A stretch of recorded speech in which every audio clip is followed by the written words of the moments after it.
I don't know. He's got a bicycle. Hey, we're live. It's Wrestling Uncensored. Are you ready? We're watching SmackDown. We got new tag team champions. WrestleMania is 5 weeks away. Things are happening. Let's talk wrestling.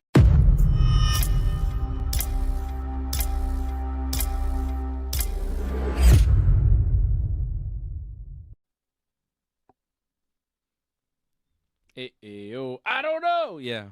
You want to play 21? You want to play 21? I've been living in the danger zone. Jesus! Give me move over a bit, I guess. Maybe I should move over a bit too. We should all move over a bit. Something happened. Don't make me tell We you were again good. We were good about the before. Scooching. No, more. More? Do it further, more. All right. Yeah, more. We were good Am I before. stuck? Something happened. The chair might be a little stuck. Oh, he's stuck. He's stuck. All right, how about this? Okay, now I feel better. I feel more comfortable. Okay. All right. How are we? We are live. We're live, pal. Is this good? Are we good? Yeah, look that way. Yeah. My leg is. Oh my God! It's got. He's messed up. Things are wrong. Oh jeez. Yeah, what happened? We were good before. We checked before and we were good, and now like everything changes. Oh, didn't think I would make that one. How you feeling? You comfortable? Still a little flexible. Oh, okay. How you feeling? All right. Wow. All right. Hello, everybody. Y'all So heard we're me doing grunt we're there. doing gymnastics before the show, just to get warmed up. A little stretches. It's part of it. It's Yeah. part of the experience. Professionals. I got this guy here with me. I don't have Hey. Johnny North with me, and I don't know where Johnny is. He's in parts unknown. It's not that there's something wrong with Johnny, is that he's not on the show. And I'm going to read you the direct quote from Johnny, Oh. okay, that he sent to me yesterday. He says, confirmed not on the show tomorrow, but keep it under wraps until tomorrow. You'll see. You'll see. And I never saw. Yeah, I haven't seen. I haven't Is he seen. on SmackDown? Well, no, I don't think so. Like Johnny It sounds like, like he's like secretly on SmackDown. Well, that's it. Johnny is not only a great podcaster, but he's also a great wrestler. So when he says he's not going to be on the show, I go, okay. And then he goes, you'll see. I'm like, well, what does that mean? You'll see. Yeah. What does that mean? I don't know.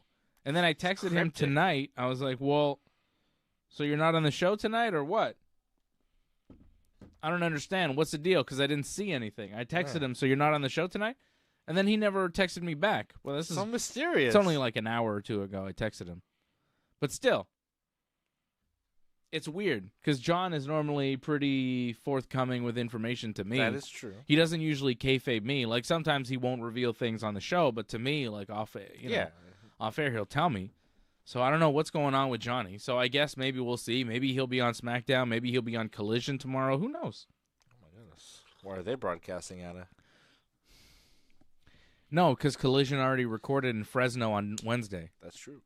So they're in Fresno tomorrow, again, taped. Carmelo Hayes just beat Ilja Dragunov to retain the U.S. title on SmackDown, another match that they had. Always have good matches. It's just, That's it.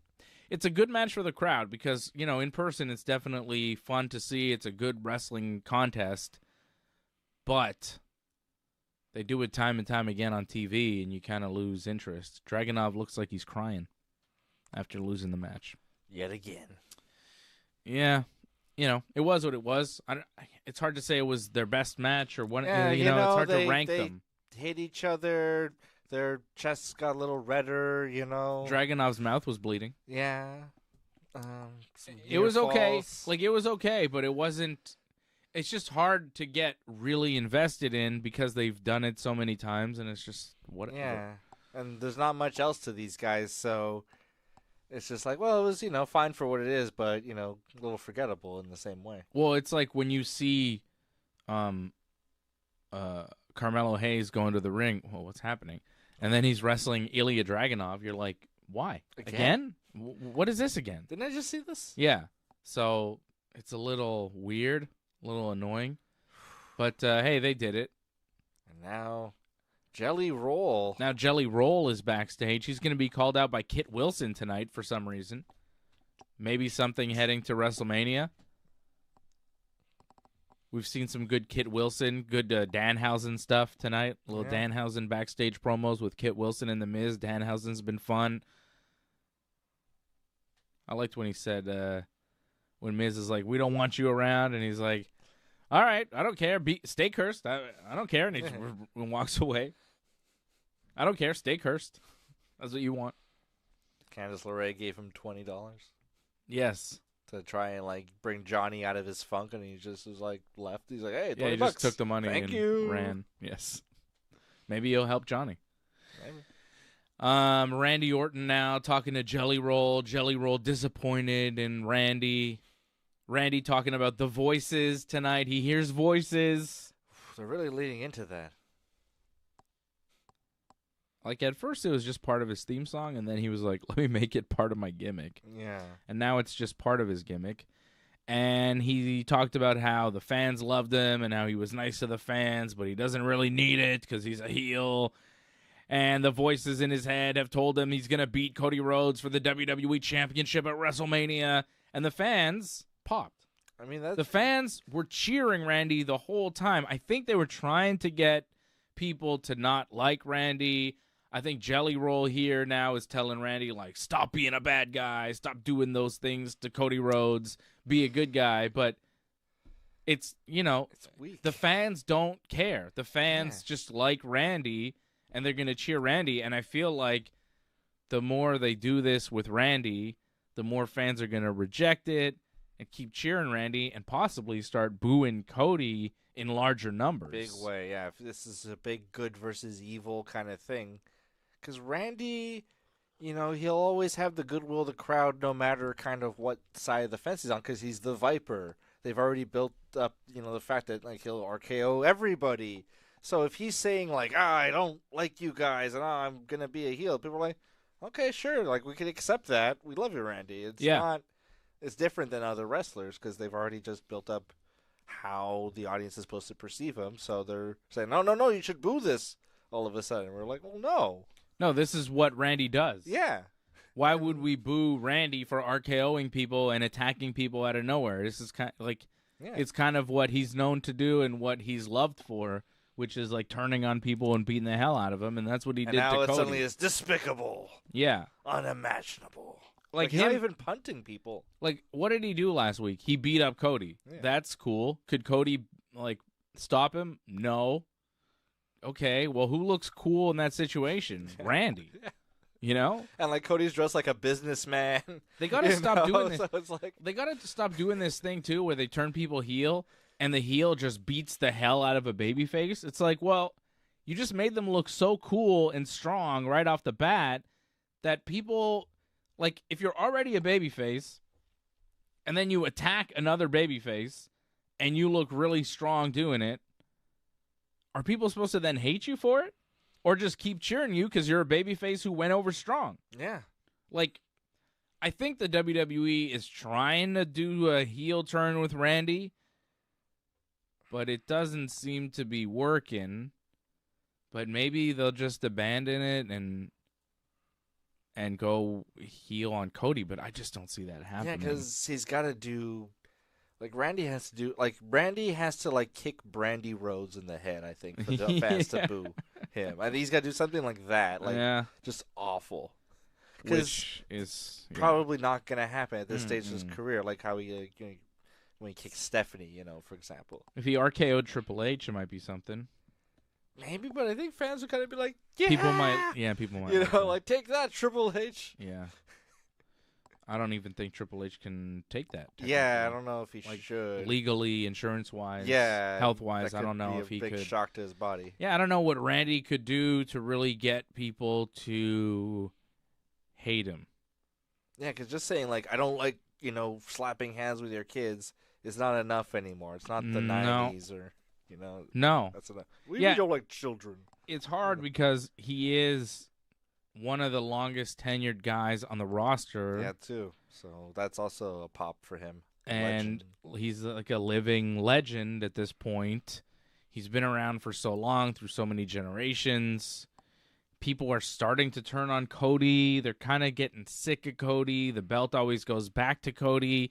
And there's no real direction with it. It's just like, well, let's put it back on Cody, which is kind of what Cena got into for a good chunk of his early run, just kind of give him the belt and have him wrestle guys in matches that don't really matter because you know Cena's going to win in the end. And that's kind of the deal with Cody, and I think a lot of fans are getting tired of that, despite the fact Cody's having excellent matches. Yeah, the quality is a lot higher. The quality is so high. I'm so happy with Cody. I'm such a Cody fan because I've been through the Randy and Triple H and Cena eras. Roman, like all these eras, and it's like, wow, Cody is so much better than all these guys. He's the best guy that they've given the Rocket to, like they've given the brass ring to since Stone Cold. And even then, like Stone Cold was kind of limited. Punk and Bryan, they never really gave everything to. No. Like even when Punk was on top, Cena was still the main guy. Yeah, Cena versus John Laurinaitis, I think. That's top it. Billing. Like I'm talking Punk about and Bryan, I think that was. I'm talking about you can legitimately make a claim that this guy is the number one guy. Now even Cody, Roman is existing in the world. But I don't know. Roman's not there as much. He's kind of an attraction at this point. And Cody is kind of like the top guy, main guy in WWE. He makes the towns. So I think he's the best guy that they've done that to since Stone Cold, since The Rock. Like he's that level of quality, which is really something. Yeah. That's a long time. They've made a lot of chicken salad with a lot of they've had the opportunity to make different guys their top guy, but I don't think so, pal. I know I've said it before on the show here, like about Cody and how great he is, but like I don't think I can say it enough because it's true, and we're living in an era that we should really be appreciative of with Cody Rhodes as the top guy because I've lived through years of Triple H, Randy, and Cena and Roman, and it's not been fun. Yeah. This is against way like the Great Khali. The main events now. The main events are matches I want to see because I know they'll be good. Yeah, like I trust Cody with my wrestling, which is tremendous. I have so much respect. Like for him. I remember the hype for Mania 25. We just wrote off Trips and Randy. We're just like, I'm more excited about Undertaker, Michaels, other matches. And Trips and Randy was terrible. It was terrible, and we knew it would be. Yeah. But Cody and Randy is going to be good. It probably will be, yeah. Because Cody's going to make sure that it's damn good. He'll be bleeding. Because I trust Cody to make sure that it's good. And that's why when fans turn on Cody, just like it was in AEW, I never really understood it in AEW. And I don't really understand it now. Yes, they go back to him. Top wrestling companies will always go back to their best guys. And Cody happens to actually be the best guy. So, I want them to go back to Cody. Yeah. They should go back to Cody. He's the best. Yeah. That's what you do. So, yeah, I don't get it. I never got it in AEW either. I didn't get why people turned on Cody. I always was like, wow, he's so good. Why would you turn on him? Beef with the Cody thing was that they made it just like its own little universe, sort of is like disconnected from all the other storylines. Yeah. And it was all like, what was the Anthony Ogogo thing really hurt him. Yeah, all the USA stuff. And he didn't really mesh with when Brandy had her nightmare family No, thing. That was her own thing. That was her own thing. But people didn't like that. Yeah, and it was just a lot of like special attractions. It was just outside of. But man, he was so good. Yeah, he was so good. Him and Red Velvet versus Jade and Shaq. Yeah, really fun. And he made that happen. He was the one carrying of course. Calling everything. He was quarterback in that thing. I mean, him and his brother at that show. Yeah, jeez, that was incredible.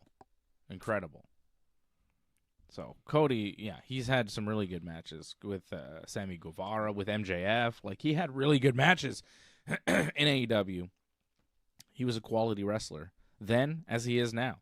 Forever. So, fans, though, getting tired of him.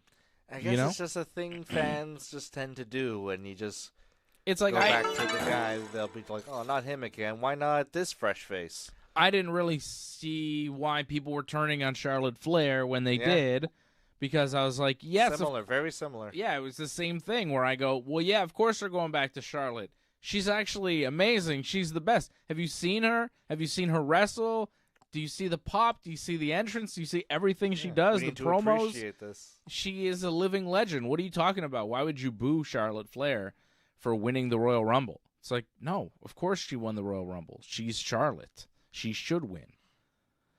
So, but there are fans who just want the new thing. They're just like, man, whatever, we've seen it, next, whatever, somebody else. And you go, okay, well, who else? Yeah. Who would you rather over Cody? I guess they wanted Randy Drew to stay on top. Maybe Randy for a little run, and I'm fine with that. Like, if Randy wins a title at WrestleMania, cool. It could happen. Fine. Hell of a run for Cody, though. Look at this run, okay? 4 straight WrestleManias. Yeah. He works main events against Roman Reigns, Roman Reigns, The Rock and Roman Reigns, and then Roman Reigns again the next night, right? Yeah, it's true. That tag team match on night 1. Okay, yeah. And then he works Roman again. No, he worked Roman the first time, then he worked Rock Roman in the tag, then he worked Roman the next night, then he worked Cena the following year in Cena's last Mania ever. And this year he gets Randy Orton in one of Randy's last Mania. I mean, it may not be his last, but it's last at the main event. It's a big match for Randy. It's maybe Randy's last WWE title match at a WrestleMania. When's that going to happen again? So Cody's run, he's wrestled in a 4-year span at WrestleManias, Roman Reigns twice, The Rock, John Cena, and now Randy Orton. Pretty good. Of course you give that to Cody. Who would you rather give that to? Drew McIntyre? You want to see Drew McIntyre wrestle Randy Orton this year at WrestleMania? Jacob Fatu. Why? Kit Wilson and Jelly Roll are doing a promo right now. I don't know what this is leading towards. And I think Jelly Roll's going to punch Kit Wilson. Is this leading towards a Jelly Roll Miz match at WrestleMania where Miz comes and helps Kit Wilson? I think Kit Wilson is just like... He's a hired goon? Yeah, he's a hired goon for Miz type of thing. He's just like... Miz should be his goon. Miz is the final boss of this situation. That's terrible. Yeah. And Jelly Roll. Jelly Roll. Like, he's not a babyface. I like Kit Wilson so much. He's so good. Yeah, he's making the most with what he's given. I like that people are finally appreciating him, too. Yeah. Just took him long enough. Yeah. The theme song. Pretty deadly. I wonder if the theme song changed. I was on them so early. They were so great. Such a fun tag team. Yes, boy! Trying stuff. Like, nobody else was trying anything. Every tag team or promo was just like entertaining, the same thing. But these guys were just like, "Hey, and you know what? Just a little different." You know what? I said at the time, Pretty Deadly. They're the most entertaining tag team on the roster. And I remember John saying, "Well, what about this team? What about that? What about Profits? What about Street Profits?" And look at them now. Yeah, oof. Street Profits could wrestle. But they're not on the main roster right now. They're in NXT doing nothing, basically. Montez is looking pretty out of shape. And Kit Wilson doesn't even have his tag team partner, yet he's right now on SmackDown doing a long promo with Jelly Roll. And you know why he's doing a long promo with Jelly Roll and the Street Profits are not? Because Kit Wilson can actually cut a promo. He can talk. He's entertaining, which is what I've been saying this whole time. These guys can talk. Elton Prince, too. I wish Elton Prince wasn't hurt because those two together are magic. And if they were given some time and opportunity, I think a lot of wrestling fans would see that. I think you compared them to like Edge and Christian. A little bit. Yeah. They've got some Edge and Christian to them. It's that type of humor. Yeah. The New Day kind of had that, too, where the audience was like, I don't get this. I don't like this. Then before too long, they were all clapping along. Yes, and I remember thinking... When they were heels, these guys are so entertaining. Yeah. I love these guys.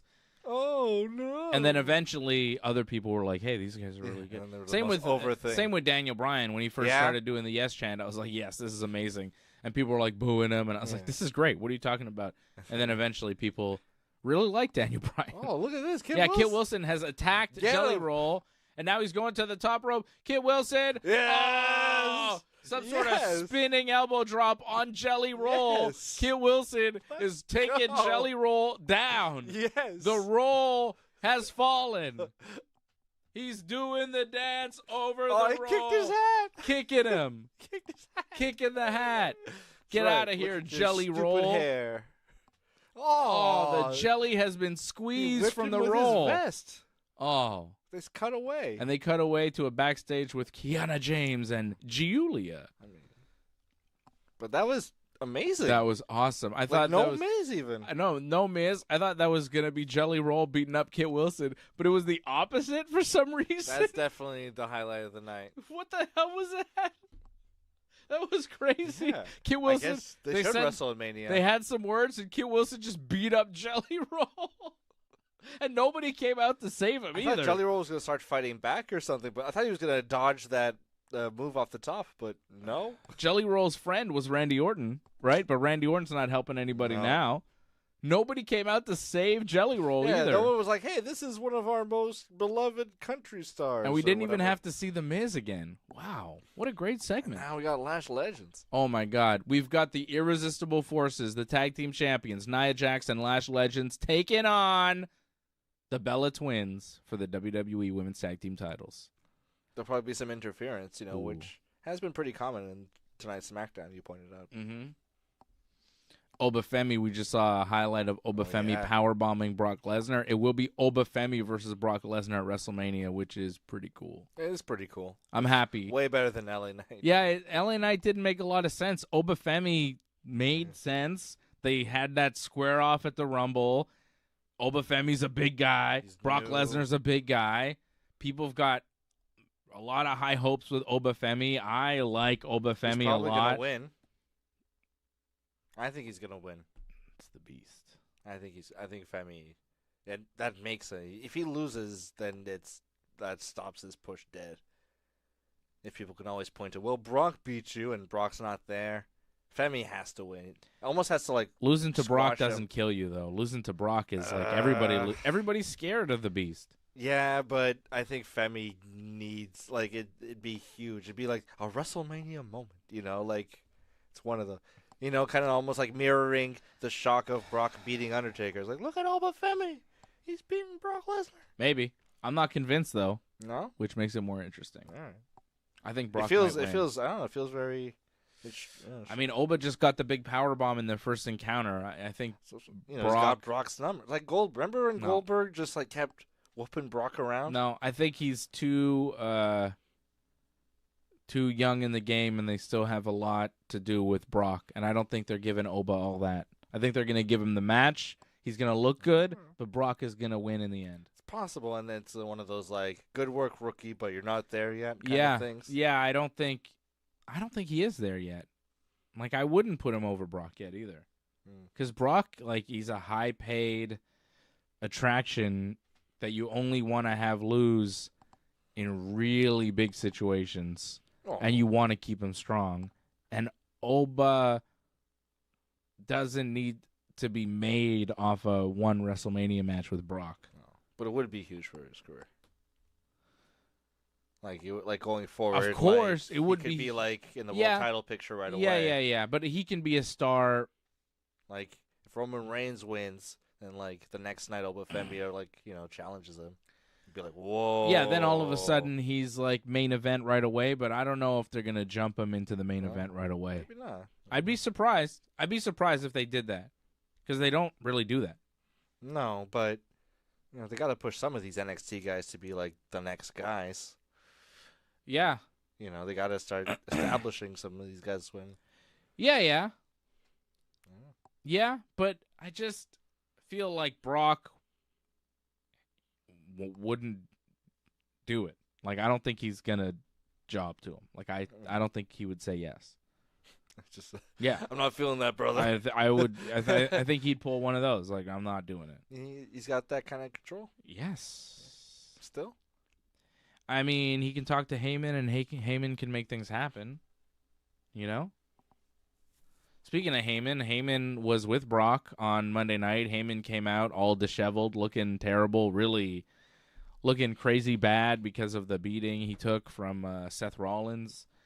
and Heyman calls out Brock to fight his battle for him and attack Seth. But then Seth's masked, hooded goons come out, and they get suplexed around the ring by Brock Lesnar, and it was pretty nasty. Brock really didn't care about those guys at all. They're local jobbers. As you might expect. It was pretty entertaining. And then Seth just kind of stood in the ring and while Femi came out, and then Brock went towards Seth, and Seth just kind of ran out of the ring. Brock never made contact with Seth, never touched Seth.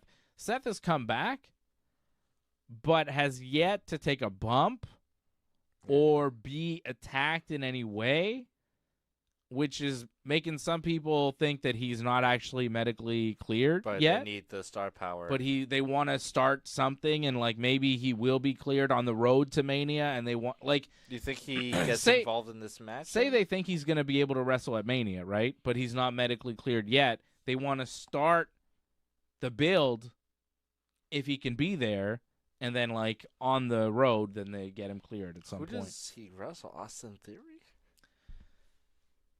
Because, like, all the divisions hurt.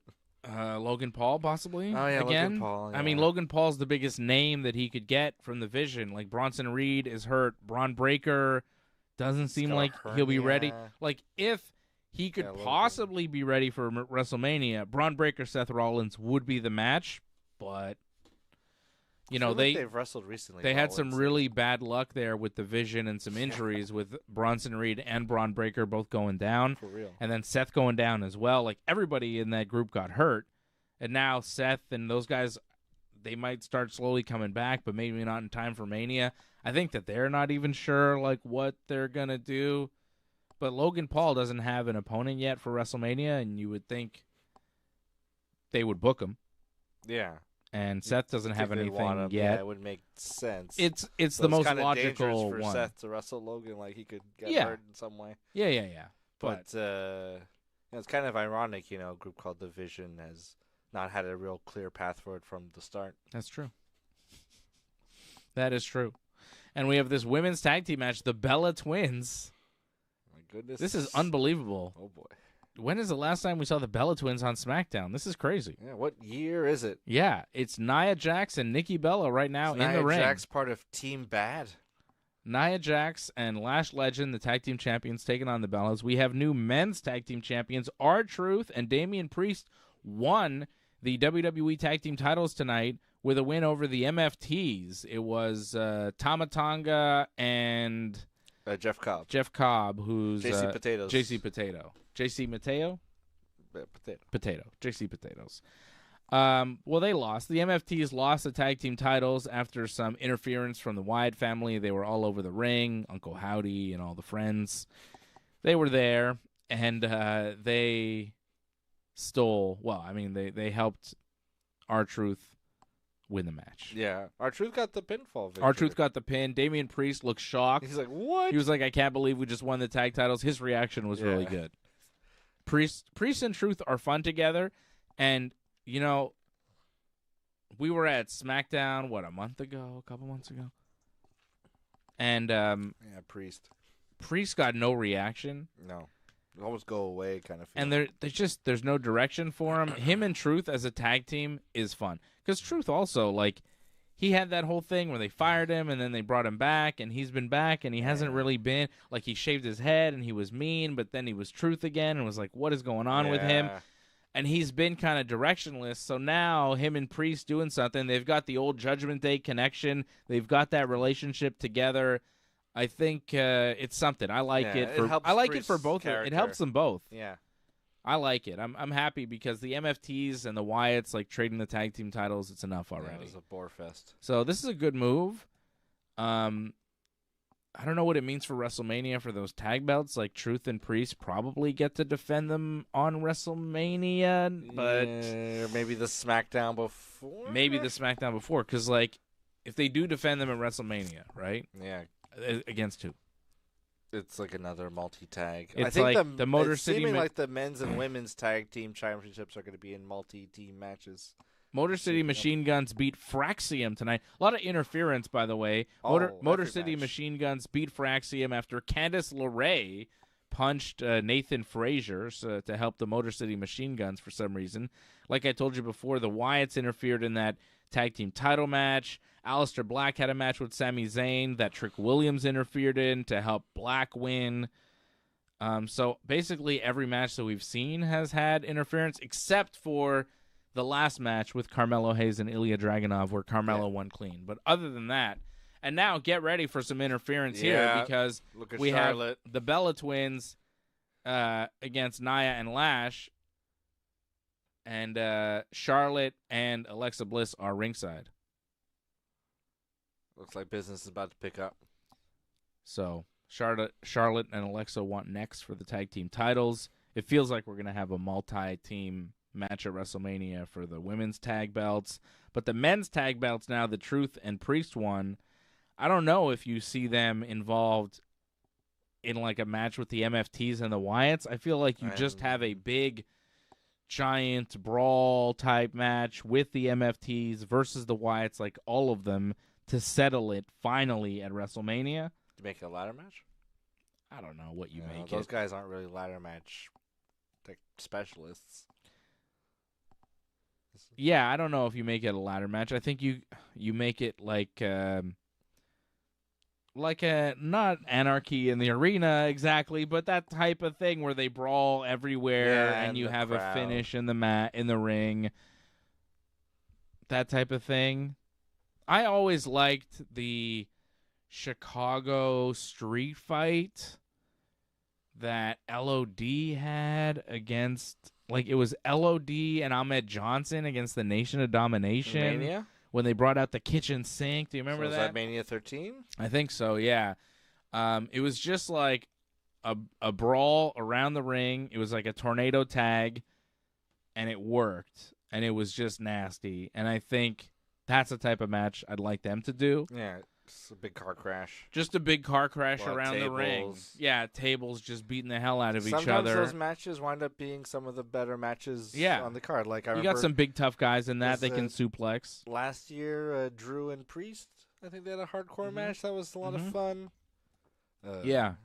I think Jacob Fatu and Drew are going to have one of those matches this year. Jacob Fatu and Drew McIntyre have been fighting each other. The show started with Drew attacking Jacob in the parking lot, and then Drew came out to the ring, and then Jacob came back out, and they started brawling, and they've been brawling around the arena all night. In fact, after the MFTs lost the tag belts, Solo was yelling at the group, blaming them for losing the tag team titles, saying that the WrestleMania spot is blown now, and their whole segment was interrupted by Jacob and Drew fighting again, and we haven't seen them since. I guess they're still fighting somewhere. Drew was like gouging Jacob's eyes. Yeah.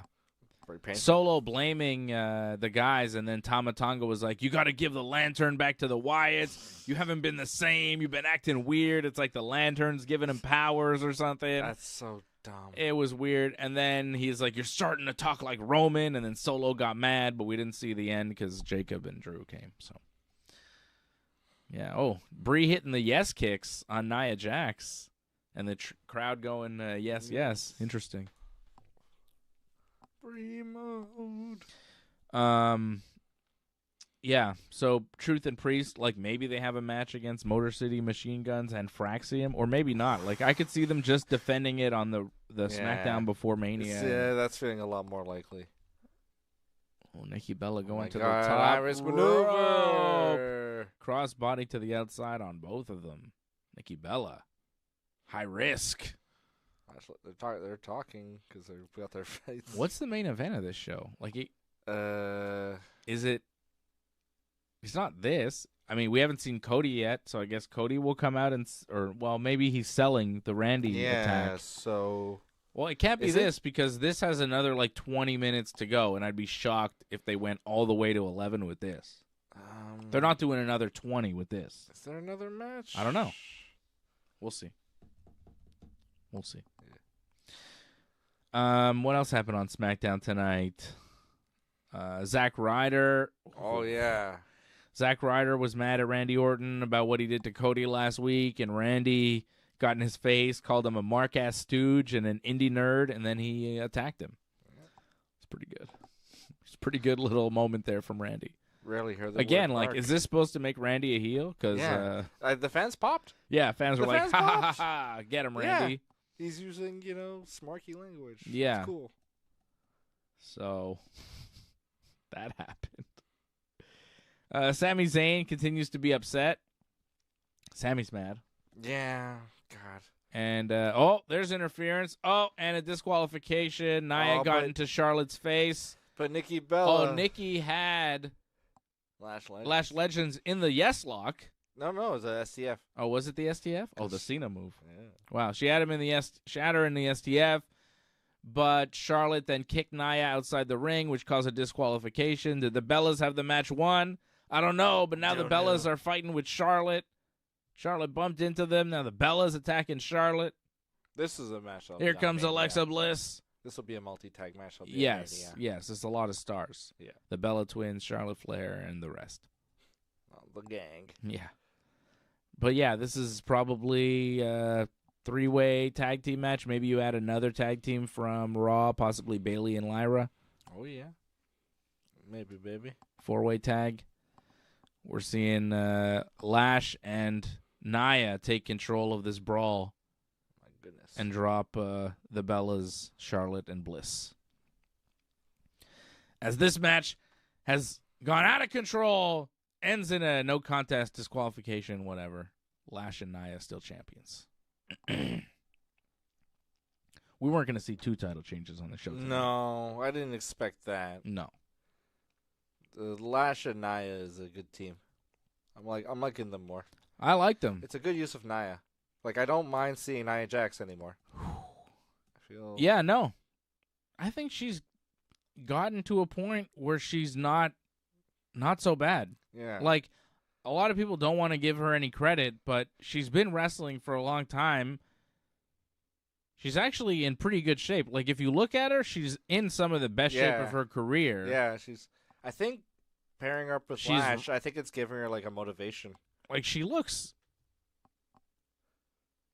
really good. Like, Nia has looked really strong in this run, like her latest run. I think maybe getting fired kind of shocked her into reality. Like, hey, maybe I have to be better at this. And since she's come back, I've seen a steady improvement. I like her with Lash. I've liked a lot of what Nia's done.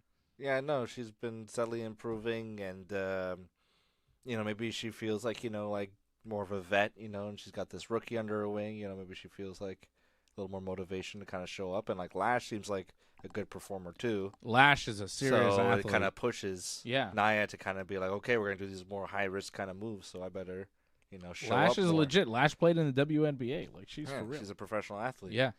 I also love that the storyline doesn't seem to be Nia's like, oh, I'm the best and you're my underling, and Lash is like, oh, they're equals. Yeah, like it's just fine. Like I love tag teams that are just like, yeah, we're both cool with each other and we're just gonna stick together. And there's no like push pull. Yeah, I'm gonna turn on you. You're holding me back. Like, it's just working. Yeah, and their whole relationship just seems to be like, hey, you're strong and good. I'm strong and good. Let's team up because we could probably do pretty well together. They don't seem to have like a deep bond or whatever. Yeah. It's just like, hey, let's destroy together. And we're like, yep, let's do it. I like that. And I do like it. I like their attitude. I like their vibe.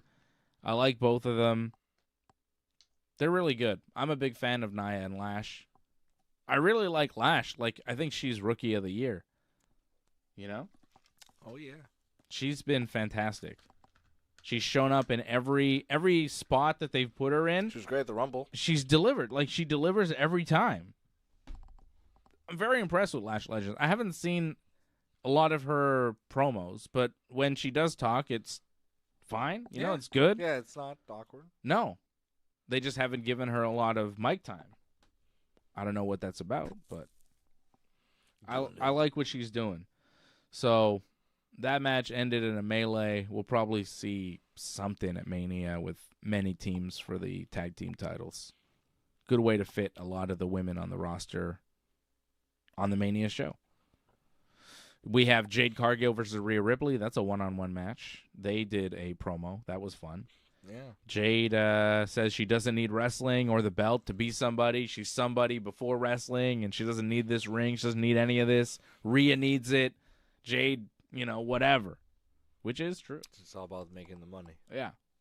I mean, her husband, for those that don't know, played Major League Baseball for several years. Won the World Series. Yeah, and what's his name again? It's Brandon Phillips. Yeah, Brandon Former Phillips. Expos top prospect. Yeah, like he was a longtime Major Leaguer. He was a good player. Probably made the All-Star team a few years, right? Yeah. Gold Glover. Gold Glover, not a Hall of Famer, but like a very good baseball player who, when you are a very good baseball player, you are paid a lot of money. A lot of money in baseball. Yeah. If you look up his, totally, he's probably made like $75 million that's in his it. career or something. So, crazy. So Jade was married to him long before she ever got into pro wrestling, AEW, WWE, any of that. So when she says, like, I don't need any of this, she's not lying. Like, Jade is good. Jade... Yeah, she's not just playing a heel. No, she's set. Yeah. She's got a nice family. She's got kids with a very wealthy guy, and they're good. Yeah. So when she says she doesn't need it, she really doesn't. So it hits really hard, and she says, I'm not in this business. I'm not in the WWE to make friends. Calling it wrestling, too, kind of makes it feel like... Yeah, like, I don't need wrestling. Yeah, she doesn't even say wrestling. She says wrestling, which is what outside of wrestling people call wrestling. People that watch wrestling call it wrestling, right? Wrestling. Professional wrestling. They call it professional wrestling, right? But like the Bret Hart. Like Bret Hart, right? But people that don't watch wrestling call it wrestling. Yeah, it's true. Right? It's true. And Jade Cargill, I think, sometimes calls it wrestling, and it's like, like, I don't need to be in wrestling. And you're like, oof, Jade, you're like such an outsider. And Rhea's like, yeah, I know that you're not here to make friends. That's pretty obvious. And like, I don't know, but there's a lot of stories about Jade. And Jade says, look, I don't care about you, Rhea. I don't care about all the work that you've done. Rhea's like, I've worked hard. I do need this. I bust my ass. I love this business. and Jade's like, another sob story. I don't care about you. I don't care about any of the girls in the back. I don't care about any of this. Screw you, Jade. Screw you, Rhea. It was very good. Jade was just like, bah. Rhea was like fiery, and Rhea's like, all right, you want to fight or what? Like, why don't you fight? Hit me. And Jade's like, nah. Jade leaves, and then Michin and B-Fab show up, and you're like, oh, they're going to force Jade back into the ring. But they don't. They join Jade, and then they attack Rhea and leave Rhea laying. So now Jade, even stronger. What? Jade, even stronger, has B-Fab and Michin as her backup. Yeah, so they're gonna do Jade some shenanigans at Mania. At Mania, sure. I mean, Rhea's the ref is getting pulled out of the ring. Okay, so they just announced Kit Wilson versus Jelly Roll next week on SmackDown, and Tiffany Stratton will challenge Julia for the United States Championship next week on SmackDown too. Poor Julia. You think she's dropping the belt next week, setting up something for Tiffy for Mania? Tiffy needs something. Tiffy Mania.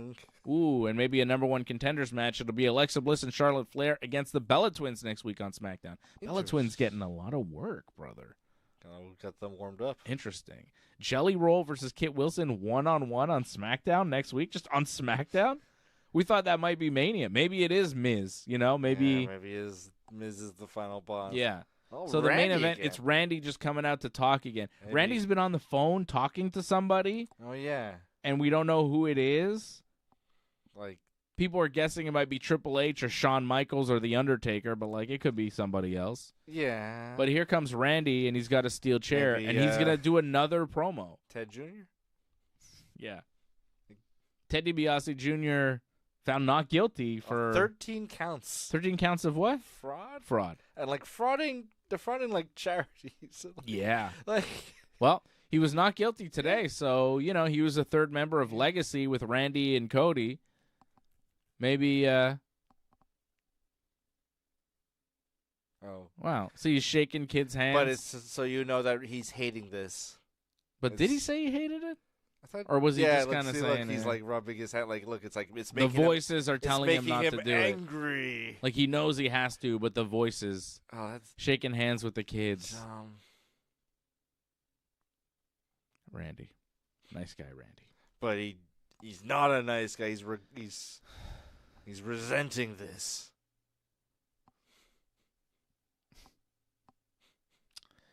So Randy making a slow walk to the ring again. This has been a pretty... I mean, they've done some stuff on SmackDown tonight. New tag team champions. Kit Wilson beat up Jelly Roll. That was fun. Danhausen did some funny things. Randy called Zack Ryder a mark-ass stooge. Sami Zayn lost to Aleister Black after Trick Williams distracted Sami and Black hit the Black Mass on him. That happened. So things happen. Some things happened on SmackDown. Shout out Angelo and Lauren in the chat. I see you. Angelo supporting over at join.ringsidereport.net. Be like Angelo. Support over at join.ringsidereport.net. Sit in the ring. Randy about to talk, cut a promo. Dennis Rodman announced today going into the WWE Hall of Fame. The Worm. Even though I never saw him in the WWE. No. Not once. It's the WCW Hall of Fame. Yeah, that's right. NWO.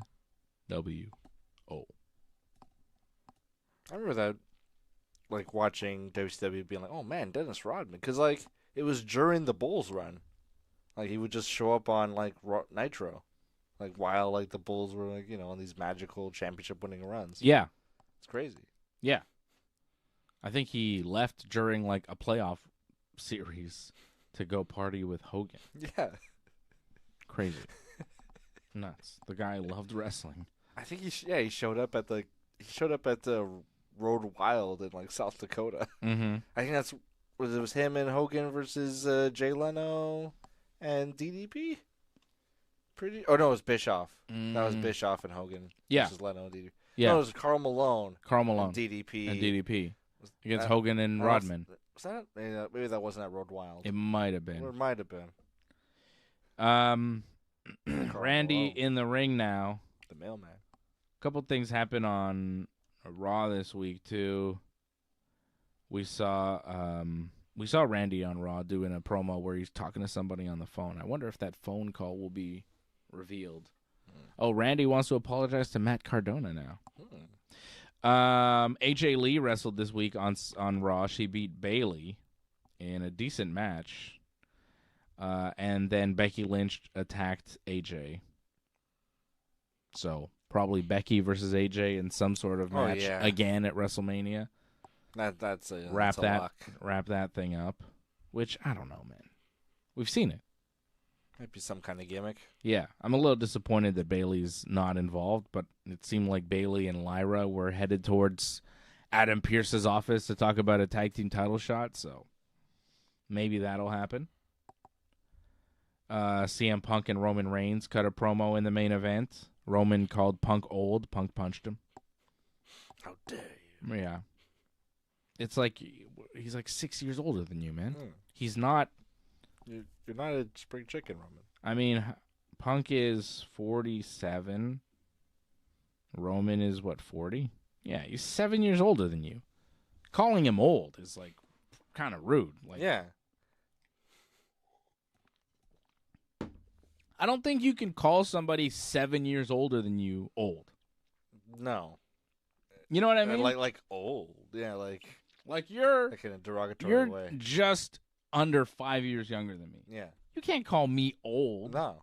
It wouldn't make sense. I mean, I'm older than you, but if you call me old, it's like, well, what are you? Like, you're roughly old as well. Yeah, you'll be here soon. Like, if Punk is old, what's Roman? Close to being old? When did Punk become old, and then when will Roman become old? At 47? Like Roman's already kind of old. In 7 years? I mean, he's got gray hair. And he's gray in his beard. Here's Randy apologizing to Zack Ryder, saying he's sorry, and now kicking him in the balls and RKOing him. Like, I don't think this makes Randy a heel. The crowd is cheering. They like it. They like the RKO. They don't care about Zack Ryder. Yeah. Even if Randy, like, murders Zack Ryder right now, I think the crowd would still pop. Like, oh, yeah, well, we never liked him anyways, Randy. Get him, Randy. The voices told you to do it. It's okay. Yeah. Randy now throwing Zack Ryder or Matt Cardona on the announce table, punching him in the head, bringing the stairs. Like, this doesn't do anything. Is this supposed to be The closer? Oh, here comes Kenneth Extra. Here comes some backstage people to stop Randy from no, killing no, Zack Ryder. Randy, no. Oh, he's going to do the same thing that he did to Cody, where he puts his head in the stairs. But now a lot of guys are coming to stop him. Security, refs, agents. Davari. Do you see Johnny North in that crowd? I don't. You think Johnny North went to Raleigh, North Carolina to be security for WWE? Where is he? It'll all be revealed next week, I suppose. The mystery of where Johnny is tonight. Oh, will be revealed. He's got blood on his hands? Randy's got blood on his hands. Who's bleeding? I guess Cardona's bleeding somewhere? Cardona's bleeding. Yeah. Where's Some he blood on bleeding the from? table. Oh, no, look, Randy's, like, conflicted. Look, he's got his head in his head. Oh, no, the voices told me to do it. I didn't want to do it, but the voices told me. Is this really what he's doing? Is this the program? Jeez. Now he grabs Zack Ryder, throws him nobody back in the stops ring. Nobody's stopping him. They're Look at all them, just they're around standing the there. ring, like, looking at each other, Stop, Randy. saying stop. Get in the ring and stop him. They're all just around the ring. Come on, Jamie Noble. Oh, but now he gets a chair and puts Ryder's arm in it. Now they get in the ring and stop him. When he's kicking him in the head, that's fine. But he puts a chair on his arm. Now everybody's jumping in the ring. Hold on a second now. He's like, I'm cool. He'll put a chair on his arm. That's terrible. You're going to stomp on that chair. We've seen wrestling before. Okay, Randy's telling them he's cool. He's cool. So they're backing off. Do they believe him? I don't know. There's about a minute. Only Jamie Noble stands his path. There's a minute left in the show. I wouldn't believe him. Watch out, Jamie Noble. You might eat an RKO, too. Oh, no, he stomped on the chair. He broke Zack Ryder's arm. Good God almighty. Oh, Randy, you evil bastard. The security guard's like, get out of here, man. Okay, Randy, Get out of here. that's enough.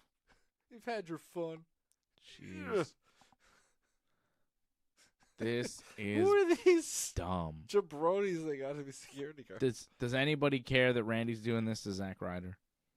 Yeah, like they're cheering. Have they given us a reason to care about Zack Ryder?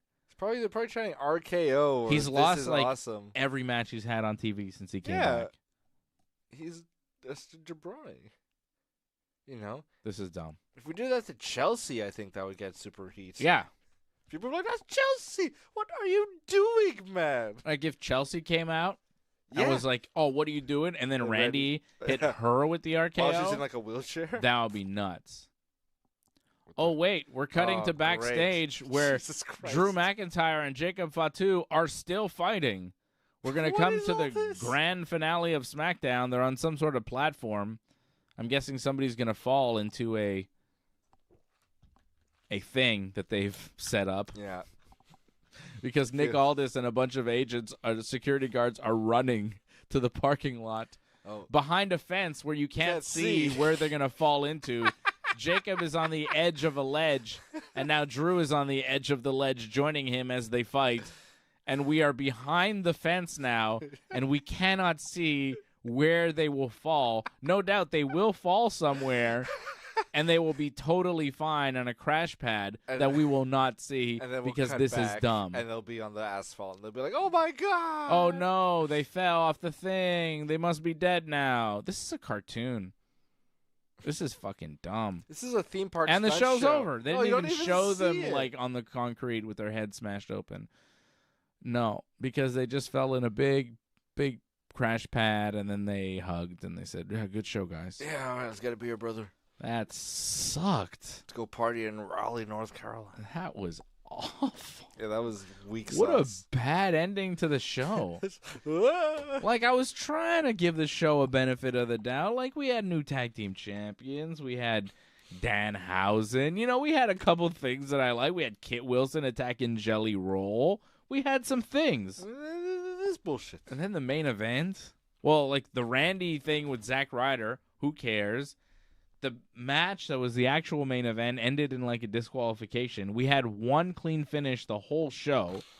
How many And there matches? was a Mellow Dragunov match. There was like 1, 2, 3, 4, 5 matches on this show. On a 3-hour show, they had 5 total matches. Jesus. Okay? And 4 out of the 5 matches had like a screwy finish, and one of them had a non-finish. There was only the Dragunov Carmelo Hayes match that had a crazy. real finish. They had 5 matches, 3-hour show. 4 out of the 5 matches had screwy finishes. I'd be pissed if I were in the crowd. 3 of them was just, interference. 1 of them was interference that caused a DQ. And it's not like they were great matches to begin with. No. So, not the best episode of SmackDown, but we do march on Had some morsels. to WrestleMania. Couple tasty morsels. Couple things happened, like every WWE show, they'll give you 1 or 2 things and some other crap, other stuff. Like on Raw this week, they did give us Femi versus Brock Lesnar. They set that up. That was cool. They had another Roman Punk promo that was okay. Wasn't my favorite. It was all right. It's all right. They're doing okay work.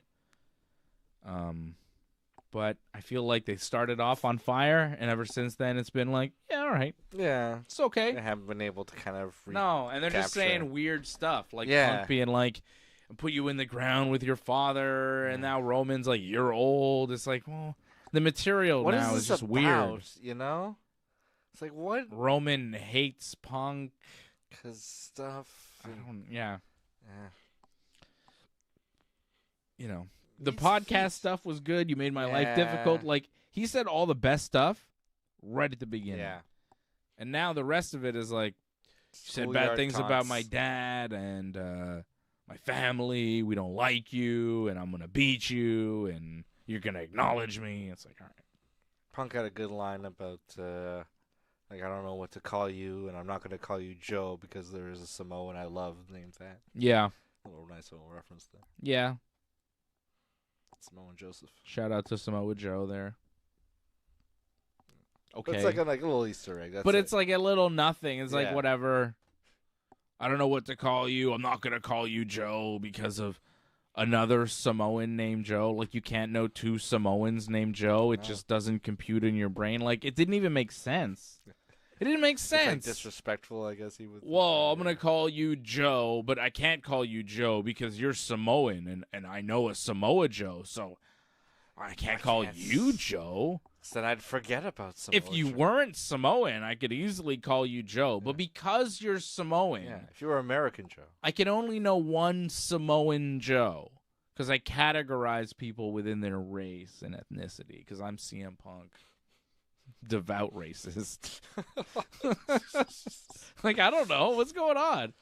I know one Samoan named Joe, so I can't call you Joe. It's like, well, why not? He's Joe on Hawaii. The other guy is Samoa Joe. It's fine. It's his real name. It's like, it's not. Yeah, but whatever. I think it was just a shout out to Samoa Joe because Punk and Roman are both friends with Samoa Joe. That's really all that was. Everyone loves Joe. But that's it. Like, there's just little things in the promos where you go, oh, they're talking about Samoa Joe. Cool. But that was it. Yeah. Like, that was the highlight. It's heat. Yeah, there's no heat. It's cooling. Yeah. It's congealing. LA Knight is wandering around backstage. I have no idea what he's doing with, he's talking to the Usos. He's around. He's on Raw, but, like, he hates the Vision still, but I don't. There's nothing left. I don't know. Yeah, I don't know where he goes. I don't know what he does. Like, if they could get Braun Breaker back for Seth, then maybe LA Knight could wrestle Logan Paul at WrestleMania. That would make sense. Haven't they done that already, though? LA Knight, Logan Paul? Yeah. Maybe not. I don't know. It was meant to be a big... Again, LA Knight, I have no clue. I'd love for him to do something. Gunther's another guy. I'm not really sure. What the hell? How have they not... Maybe he wrestles LA Knight. Yeah, how have they not figured out what... Maybe Gunther wrestles Penta for the Intercontinental title. Like, I have no idea. It's just a lot of guys on Raw where you're like, what are they doing? Gunther, Penta, LA Knight, stars. Not really sure. Finn and Dominic seem to be, they'll probably wrestle each other at WrestleMania. But a lot of other stuff is kind of no direction. Not clear. And you would think Gunther would have a direction at this point. Of all of them. Like, he's not wrestling Brock. We know that. It's Femi. So, okay, what's left for Gunther? Is Rey Mysterio an option? Like, what's... Yeah, they wanted that, but Rey getting hurt. And also, really, like, that's a tough... Like, of course, you should, factor in if you have a match long way away with Rey Mysterio. Like, he might get hurt. You might have to scrap this. Well, yeah. You should have a backup. Because Rey might not be able to make this. Mm-hmm. And lo and behold. Well... We'll see. WrestleMania, they still got, they got 4 weeks of TV left. They've got Raw in Boston coming up Monday night. Then they're in Pittsburgh next Friday for SmackDown. Then on the 30th of March, in 2 weeks, they're going to be at Madison Square Garden for Monday Night Raw, which is always fun. SmackDown in St. Louis. Oh, Randy Town. Then Raw in Houston on the 6th of April. 10th of April, we've got SmackDown in San Jose. 13th. That's WrestleMania week, 13th of April. Sacramento will have Raw. The Friday night SmackDown will be in Las Vegas. And then, of course, Saturday and Sunday of that week, the 18th and 19th, WrestleMania in Las Vegas. So we're coming up, I just gave you the schedule. We're getting there. Big show at Madison Square Garden. You would think they would do a big Raw that night. Probably Roman, Punk, Brock, all the big stars set up for WrestleMania, and maybe set up a couple key matches for the show there, too. Ron, Boston, and then New York, back-to-back weeks. That's like... Big towns, the old school. Yeah.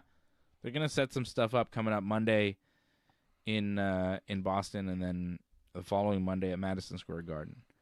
AEW. Let's talk a little AEW wrestling. They did a pay-per-view last weekend that was fun, for the most part.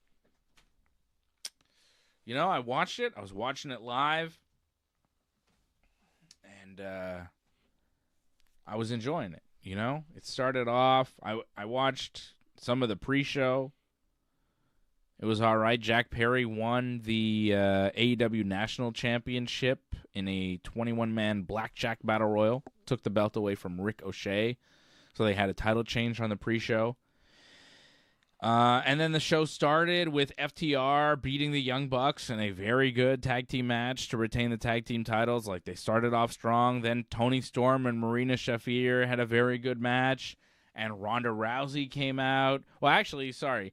Before that, after FTR beat the Bucks, Edge and Christian came back. Yeah. And they, had a confrontation there with the FTR. So that was something. Edge and Christian getting involved with the Young Bucks and the FTR.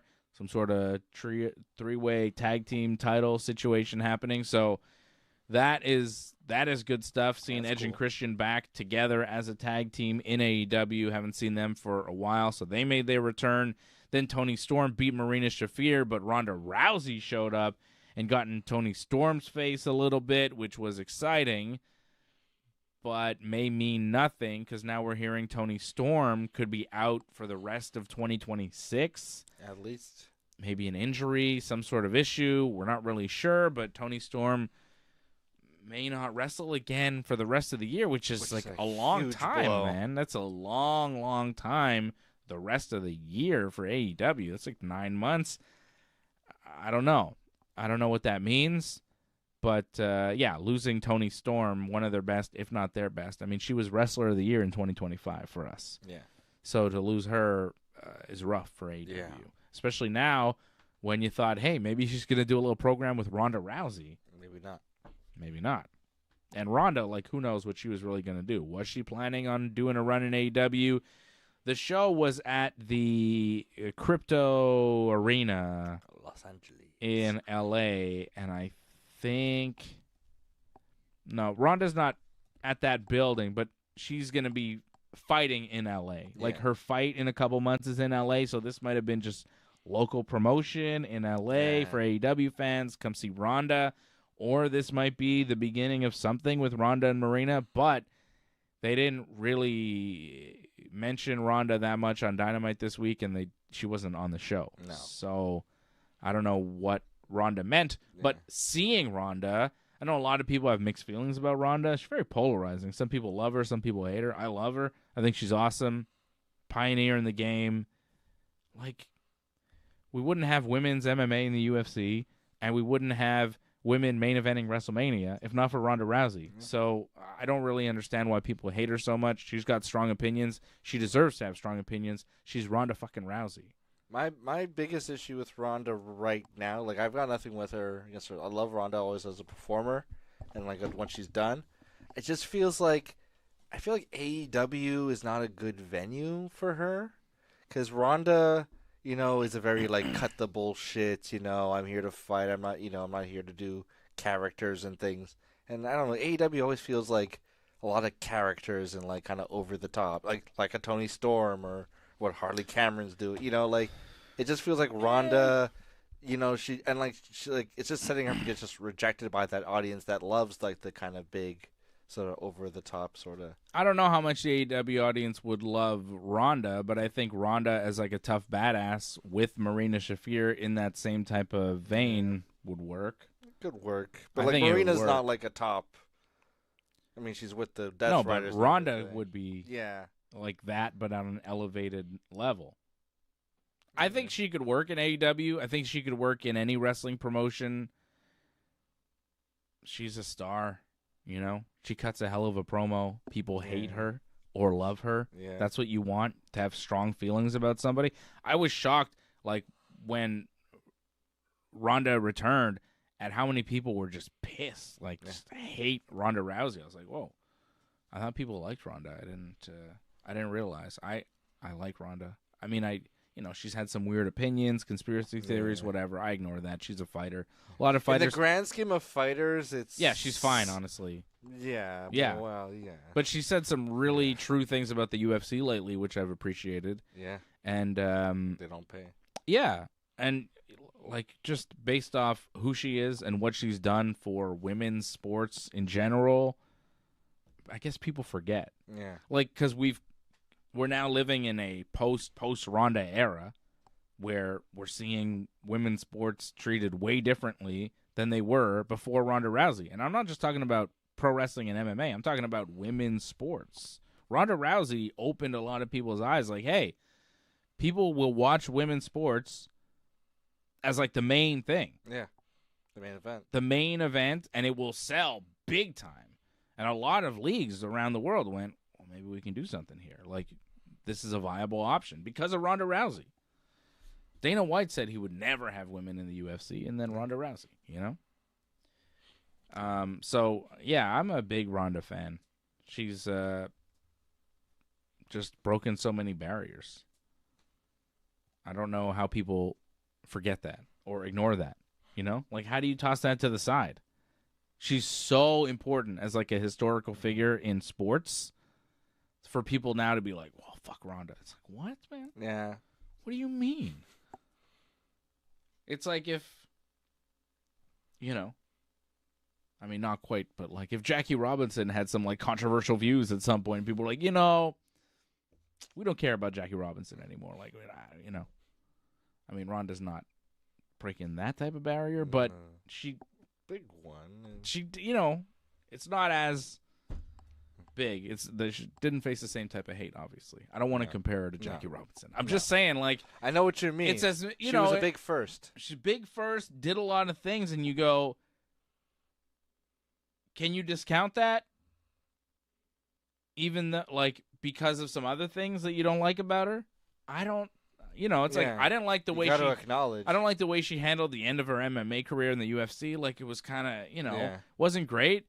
And there's some things that she said that I don't love, and, you know, but I'm willing to discount that because of what she's done and who she is, and, like, because we got to remember Mania main event wrestling. You know, like, if you're gonna be like, I don't know about if I agree with this person's views or whatnot. I mean, you're gonna have pretty slim pickings. You know, well, yeah, that too. Your favorite pro wrestlers, but like, man, what she did for women's pro wrestling, just women's pro wrestling, elevated it so much to where we are now.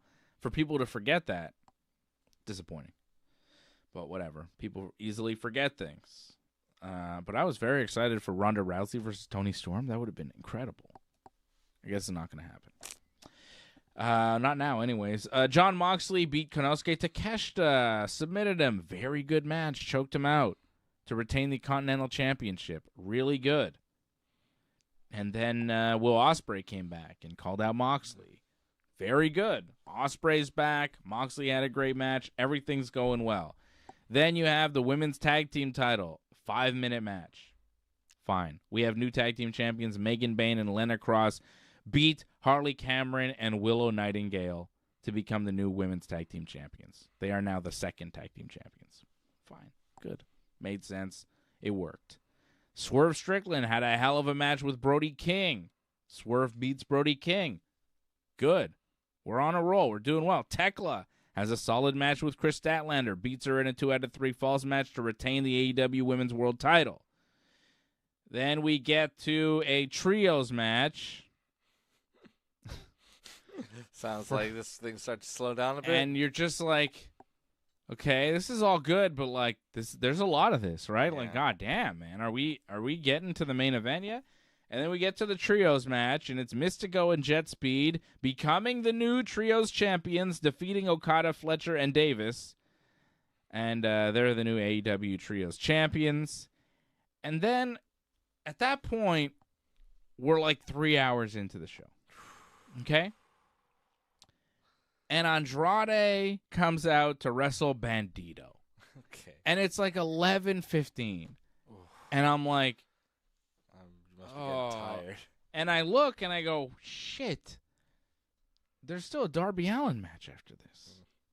Before the main event. So I'm like, we're 3 hours into this show. I've had a good time up until now. And now it's enough. Like if they went from to MJF, 8, just give me Hangman, 8 to 11. Just even if you at 11, if you said, okay, it's main event time, I would have been like, cool, good, I'm ready. Push. One last push, I'm ready to go. But like, it wasn't. It was still. it was so long to go.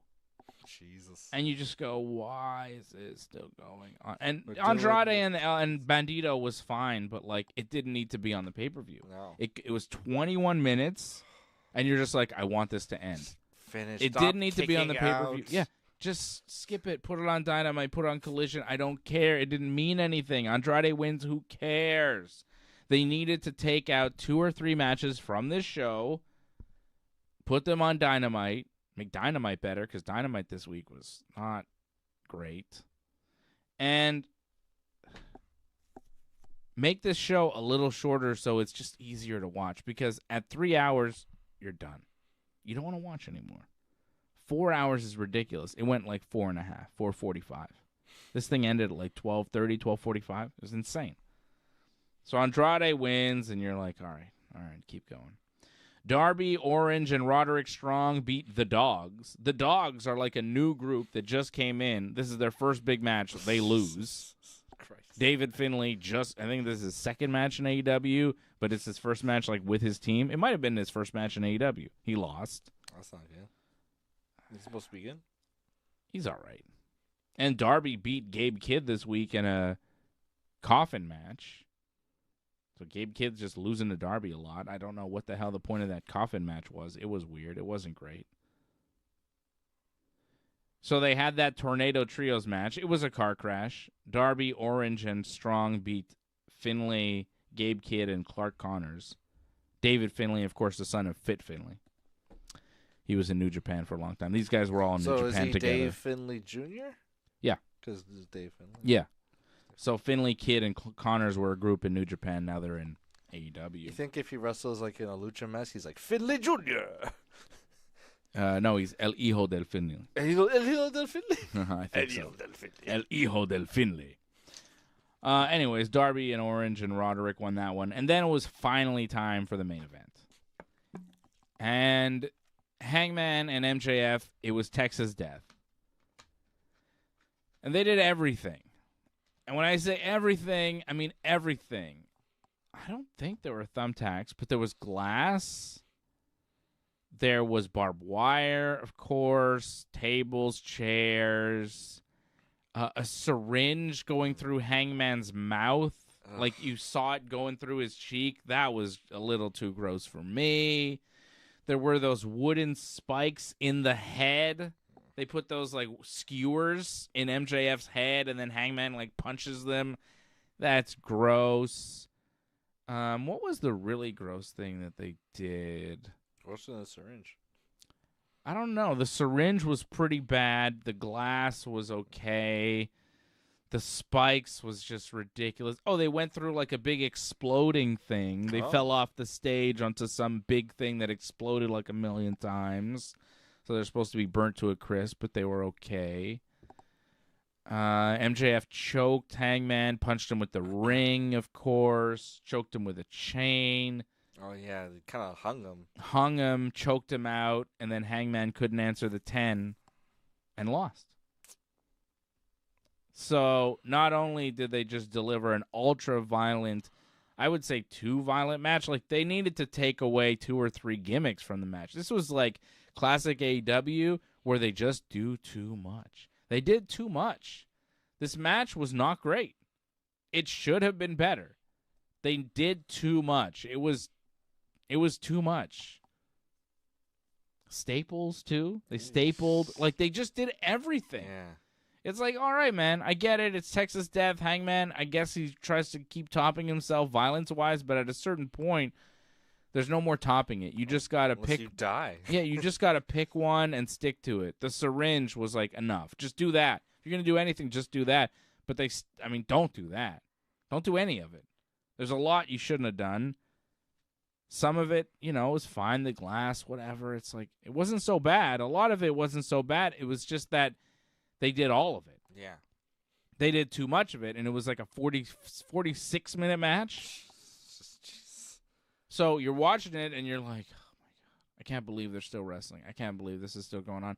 And you're like, oh, and now he pulls out this weapon. You're like, really, dude? Is that going to end it? Why this weapon? Why this? What? And then eventually it ends, and you're like, oh, it's over? Hangman loses. That means Hangman can never challenge for the AEW Championship ever again because that was a stipulation? For the rest of his career? The rest of his career. Is he leaving? Well, he should now. I've heard rumors that, what else is he going to do? Might be up. Well, then I hope he's leaving. I honestly hope he's leaving and going to the WWE because he would be a megastar in WWE. Oh my and if God. AEW is going to just do this with him, well, forget it. Like, if AEW plans to keep him for long term and have him never challenge for the world title again, that's dumb. It's not a good idea. Hangman is one of your top stars. Why would you handcuff yourself booking-wise to never have him as your world champion? It is so dumb. I can't believe they did that. I said there's no way. Hangman's for sure going to win because they're not going to just have Hangman and have him never win the title again. But here we go. Tony Khan. Crazy. Just nuts, man. And they have there's nothing mentioned like any way to possibly reverse it. Well, Tony Khan's like, well, Hangman, it's his word, so I guess he could go back on his word. And you're like, it's a stipulation for the match, man. If you don't stick to it, then what are we doing? Yeah. What are we doing? What does any of it mean if you don't stick to any of the stipulations, Yeah. I think there's a couple ways around it. I think Hangman could turn heel and say, fuck it. Mm-hmm. Be like, oh, I don't care anymore. I want the title. Gimme. Gimme. I'm an evil guy. I'm more evil than MJF. Could do that. He could also win the Continental Classic. Yeah, which guarantees you a title shot at All In. It's like, I guess he's got us there. That's it. It's like, well, look, I won the title shot. What are you going to do? Yeah. So he could do that. There's a couple options. Like, there's a couple ways around it to get Hangman the champion again. But, like, even then, it's kind of, like, iffy. Yeah. So I think it was a bad idea to come up with the stipulation in the first place. And now MJF is still champion and Hangman can't challenge for the belt again, which sucks. Yeah. So it was not only a really long match and a really long pay-per-view, and the match was kind of disappointing, which kind of hurt the pay-per-view, but the ending was disappointing too. So it just kind of left me with a bad taste in my mouth. So I'm going to give it it was so good for so long. So I'm still going to give it like a 7 on 10, but it would have been like an 8.5 had it continued to deliver. Yeah, they just don't stick the landing. Some fat. Yep. Tighten up. Just tighten up. Do less. Just sometimes less is more. It really is. One of my favorite segments in the history of television, More with Less. Letterman? Yeah, with Les Moonves. He would call up Les Moonves on the show and complain about CBS. Gold. You don't see shit like that on TV anymore. Could you imagine? On CBS. And imagine. I'm going to call up Barry Weiss. Colbert's going to call up Barry Weiss. Hey, Barry. You suck. Here's the problem. Or not even, like... David Ellison. Yeah. Yeah. I mean, who would be the equivalent to Les Moonves now? Because Would it be Ellison? He was just in charge of CBS, not Viacom. Yeah, right? No, he was CBS. So whoever Who's the in charge president of whatever. CBS was. Les Moonves was like a bigwig, you know? And Letterman would, like, call him on the phone and make fun of the fall lineup, you know? You got a big show there, Les? And Les would, like, talk about a sitcom, and Dave's like, oh, yeah, that sounds real good, eh, Paul? Woo-hoo. You know? Yeah. Tremendous. Well, Letterman, Letterman More was with less. owning CBS because he produced Raymond. So, he was the king of CBS. Mm-hmm. He was giving them all the Emmys, during that time, Worldwide Pants. So Les had to kiss the ring. Yeah, because he was like, oh, yeah, Dave, yeah. Yeah, that's right. So I was like, hey, maybe I'll move Raymond to NBC. What do you think about that? It's like, yeah. He had to play ball with Letterman. Letterman had the power. Oh, yeah. He probably produced some other, maybe, I don't know if he produced King of Queens or, probably some other CBS show Letterman produced. Worldwide Pants. Great name. This show is a Worldwide Pants production. I don't know if you knew that. Oh. Worldwide Pants. That would be amazing. Yeah. Get that logo. No, we are produced by Worldwide Pants. Love you, Dave. We'll see you at the dinner. Executive producer, Dave's in town. Larry David, Jerry Seinfeld. Yeah. Worldwide Pants production. What a meeting. Eh? This show is directed by... So funny. This show was directed by James L. Brooks. I don't know if you knew that. Oh. Yeah, tonight's show was just directed... love Ella McKay. Yeah, directed by James L. Brooks. Thank you, James. What's up with that sex scarf? Thanks, Jim. Good job. What? I don't know what you're talking about. Oh, the Ella McKay sex scarf? I don't know. Internet, you know what I mean? You lost me. I don't know what the hell. No one on this side of the internet understands what you're talking about. Yes. And I see the graphic on our screen. I do want to send our condolences to the Brulette family, to the great Rodger Brulette, who passed away, sadly, today. A legend, if you're anywhere near Montreal, anywhere near Montreal sports or the Montreal Expos, you know who Rodger Brulette is. A legend when it comes to Montreal baseball. A great color guy for years on RDS and TVA Sports. I grew up listening to Rodger and Denny Casavant do the Expos broadcasts, and they were the best. The best. No one called a game like Rodger Brulette. For my money, he was the best color commentator I've ever heard do baseball in all of baseball. Like a lot of them. No one had a home run call like Rodger. He was the best. And he was, having been around like sports media and stuff over the years, I would see Rodger, I would cross Rodger, and it was always a pleasure, always a gentleman, and, just always in a suit. A lovely guy. Yeah, always lovely. A big pro wrestling fan as well. I think friends with Jacques Rougeau. Rodger was he was that guy. He was a real gentleman, a mensch, Rodger was great, a talented guy, a good guy, a guy who loved baseball, who loved the Expos. He was passionate. You could feel that in his broadcast. Very passionate, which I can definitely relate to and appreciate. So, yeah, Rodger was great. I always had a lot of respect for Rodger. You grow up and you see these guys on TV, and then you kind of get to be around them and work with them a little bit, and you see them and you go, some of them are pretty cool and some of them are a little disappointing, but Rodger was, not disappointing in any type of way. Any interaction I ever had with Rodger Brulette was always top-notch and lived up to all my expectations. Him and Denny Casavant. Casavant I worked with quite a bit, and he was great. His son Matt as well, really great guy, great family. So my thoughts with Denny. I'm sure he's quite taken by this news. And with all Rodger's friends and all his close colleagues and his family, Rodger Brulette, there'll never be another guy like Rodger. Rodger! What a guy. What a guy. He was quite integral, too. Apparently he helped develop, a lot of baseball terms in French because, a lot of them didn't exist yet. when they were bringing the Expos, and he had a hand in that. And apparently, I was looking up, he also had a hand in like the development and creation of Yuppie. Wow. So like he was just just always kind of there, Yeah. guiding Montreal baseball. Yeah, you couldn't have it wasn't the Expos without Roger Brulette somewhere in the Olympic Stadium. Yeah. Like it wasn't, you knew he was always there. The whole run he was there. He was on the field doing the introductions. Like it was always Roger on the field introducing the players, talking to guys in English and French, like very well spoken in both languages, perfectly bilingual. Such a talent. A perfect guy for Montreal sports. And a great shame that if he is going to be recognized, it'll be posthumously by the Baseball Hall of Fame, but they really have blundered by not recognizing his contributions to the sport. I agree. And the growth of it internationally, I think. I think it's something they should correct, but it's I think a shame he should that be considered. He won't be there to accept those honors and the admiration from a grateful public. Well, definitely a life well lived, and a man who made his mark, and his legacy is still felt today, and we will remember him. Yeah. We will continue to honor him and show our respect. When I think of Vladimir Guerrero, I hear Vladimir. Yes. Vladimir. Yeah, so good. Or Pedro. Yes. Jose. Just like it was like Moises, a fan. Salud. It's like a fan calling it. Yeah, just going nuts. Yeah, you could hear him like. Argh! Oh, so good. Yeah, you could hear the passion in the call. Yeah. Henry Rodriguez.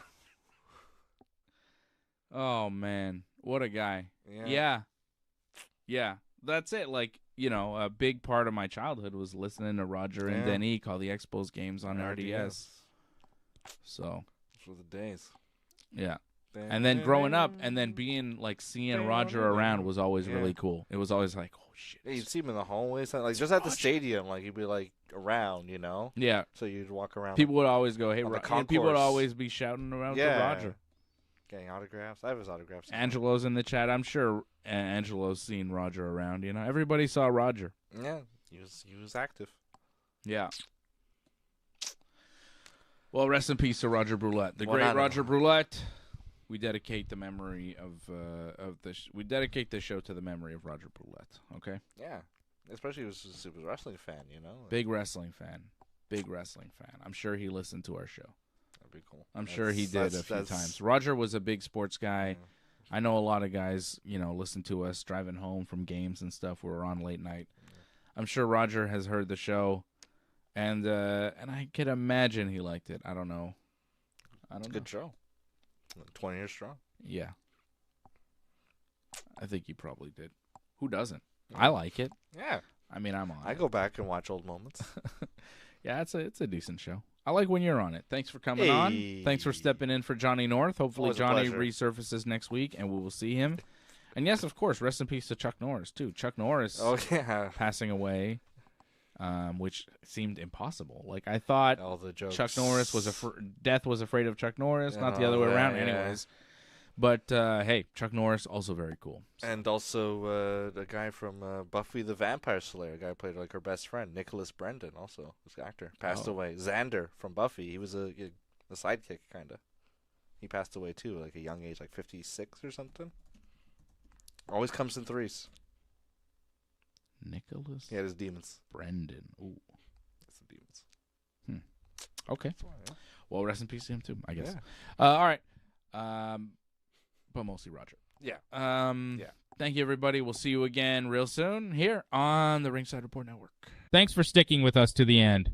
We would really appreciate it if you could help us spread the word. You know the drill. Hit that subscribe button. Flip those notification switches. We are an audience-supported network, so consider becoming a recurring supporter at membership.ringsidereport.net. Check out our website at ringsidereport.net.